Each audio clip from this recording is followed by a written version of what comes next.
Good evening, humans. Tyrannosaurusmoth here, and tonight we're taking a look at the Marvel Legends Target exclusive Venompool figure from Hasbro. Let's do this.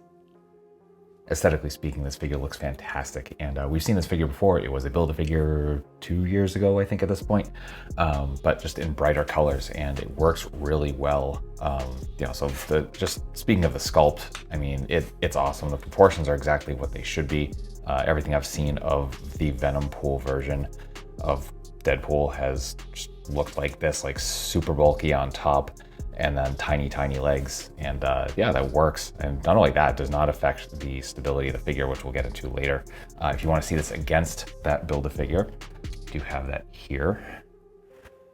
Bring that up, and yeah, so as you can see, the Build-A-Figure being the more realistic kind of subdued colors. So the black is the same, that same kind of glossy black, pardon me.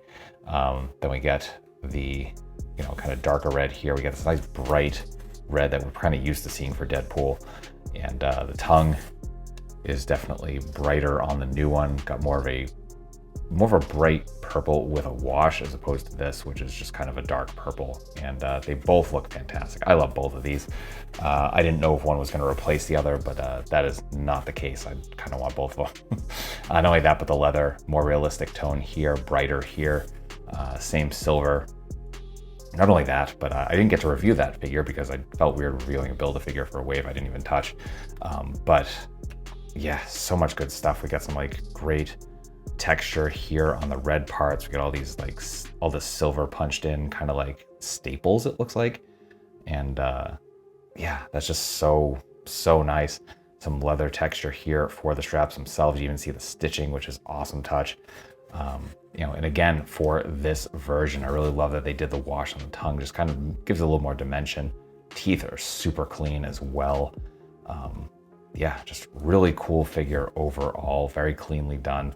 Very nice. Just really awesome looking character and figure. Not a crazy amount of accessories, but again, this is exactly what we saw with the Build-A-Figure. So starting with hands, we do get a pair of grips, and they are that closed finger grip, so you really can't kind of pry those apart for larger weapons. Then we get a pair of clawed hands, and I don't think the nails were painted on the Build-A-Figure either. So there's that. So there's red plastic, no wash or anything like that. And then finally, we get a pair of his katanas. Obviously, these are katanas writ large, and yeah, really nice sculpt, like the silver they used here. Really nice aging on the blade as well. And then just some black wrappings for the handle. And that will do it for accessories. Articulation balance here are super fun. As we can see, freestanding kicks, pretty much no issues, which is surprising considering how top heavy it is. But yeah, nice flat feet for a base. And yeah, can definitely work with it. And so let's get into the nitty gritty here. So head is on a ball hinge, so we can look, well, there's that ball hinge.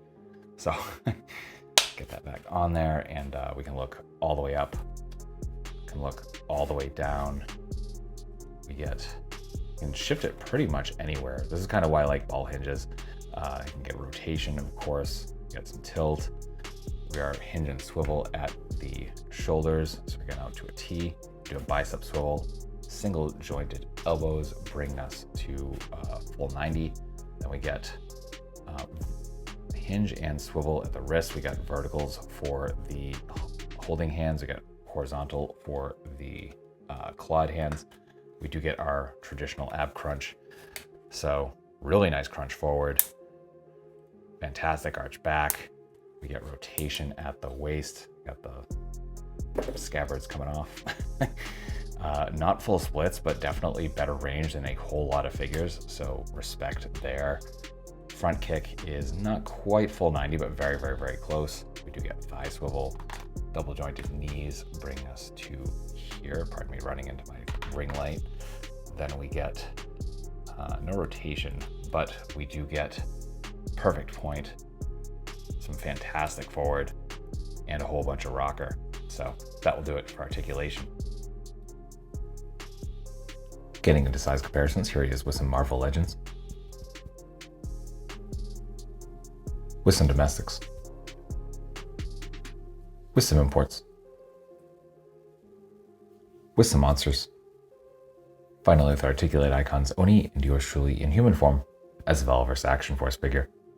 So my final thoughts on the Marvel Legends Target exclusive Venompool figure from Hasbro is that this figure absolutely kicks ass. I loved the Build-A-Figure. In fact, as I stated earlier, I just had gone and got the Build-A-Figure off eBay as opposed to, collecting all of the figures in the line and that wave, pardon me. And yeah, this does not disappoint. I definitely like the brighter red. I love both versions. I think I like this one slightly more. And it's just awesome that there's a second chance to get this figure, and not only that, but to get it in brighter colors. So I fully recommend this. I just think it's a great figure, especially considering the proportions. There's some great articulation, and yeah, just overall really fun. So highly recommended. And this is obviously a Target exclusive, showing up in Target, and it's on pegs as of me recording this video. It's been in and out of stock kind of on the website, so I wish you the best of luck in tracking one of these down. But really, at the end of the day, I just hope that you found this review informative and somewhat entertaining, and if that's the case, hope to see you back here because I do multiple reviews a week of action figures just like this. So yeah, ultimately, I just hope that you're well. I hope that all of your toy dreams come true, and most importantly, I hope that you and yours stay weird, simians.